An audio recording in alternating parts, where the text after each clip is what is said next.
नाशिकमधील लक्ष्मी ज्वेलर्स, सोने व चांदीचे उत्तम ठिकाण।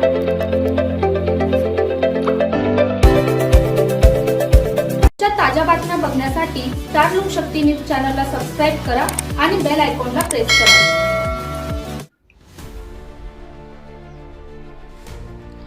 नाशिक शहरातील एरंडवाडी येथे 3 पिढ्यांपासून अखंडपणे सुरू असलेला आखाडा घागरी उत्सव 2026 मोठ्या भक्तिभावाने, उत्साहात आणि पारंपरिक पद्धतीने संपन्न झाला।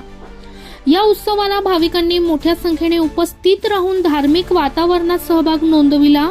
या धार्मिक परंपरेची सुरुवात सोपान नानाजी धुमाळ यांनी केली।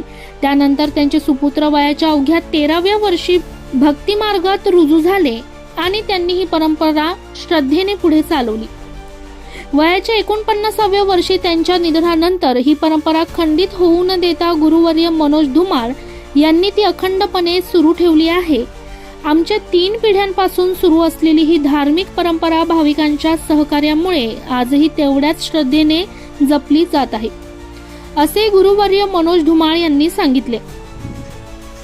उत्सवानिमित्त रामकुंड ते एरंडवाडी अशी भव्य मिरवणूक काढण्यात आली। पारंपरिक वाद्यांचा गजर, जयघोष आणि भक्तिमय वातावरणात ही मिरवणूक पार पडली। मार्गभर भाविकांनी दर्शन घेत मिरवणुकीचे उत्स्फूर्त स्वागत केले। यावेळी देवीची आकर्षक वेशभूषा पंकज सुरंजे यांनी साकारली होती। मिरवणुकीनंतर विधिवत पूजा अर्चा करण्यात आली। त्यानंतर उपस्थित हजारो भाविकांना महाप्रसाद व अन्नदानाचे वाटप करण्यात आले। या धार्मिक सोहळ्यामुळे संपूर्ण परिसर भक्तिमय वातावरणाने भारावून गेला। या कार्यक्रमाचे प्रमुख आयोजक गुरुवर्य मनोज धुमाळ, किरण सुरंजे, आशा शंकर धुमाळ आणि कविता गणेश धुमाळ हे होते। तसेच गुरुवर्य निलेश भाऊ थोरात, मसोबा मित्रमंडळ एरंडवाडी, महंत रवींद्रनंदजी सरस्वती महाराज भक्त मंडळ, शिष्यगण आणि मित्रपरिवार यांनी कार्यक्रमाच्या यशस्वी आयोजनासाठी विशेष परिश्रम घेतले। 3 पिढ्यांपासून अखंड सुरू असलेल्या या आखाडा घागरी उत्सवाने धार्मिक परंपरा, श्रद्धा, सामाजिक एकोपा आणि सांस्कृतिक वारसा जपण्याचा संदेश दिला। मोठ्या संख्येने भाविकांनी उपस्थित राहून या पवित्र सोहळ्याचा लाभ घेतला। ब्युरो रिपोर्ट, रणजित झापर्डेसह स्टार लोकशक्ती न्यूज, नाशिक।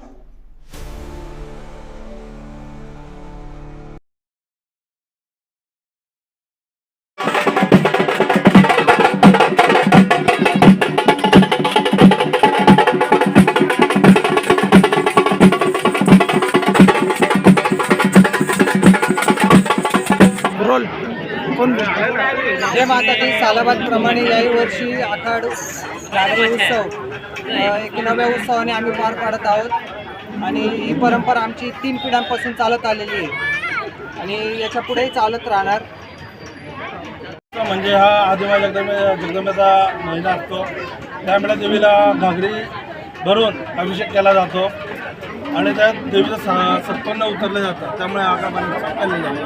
आणि याच्याने ज्या कळशावर येतात त्यांच्या घरी सुख संपन्नावं लागतात, मला शांतायला लागते, त्यामुळे आकार पाण्यात काढले जातात। एक कुठून निघतात? त्या रामकुंड इथून निघतात आणि एरंडवाडी पंचवटी फाडे इथे समाप्त होतात त्या स्थानावर। ते मोठं मंदिर स्थान आहे। शिष्य मनोज धुमाळाचं स्थान आहे, त्या स्थानातील त्या गौरी देवीचं सांगतात।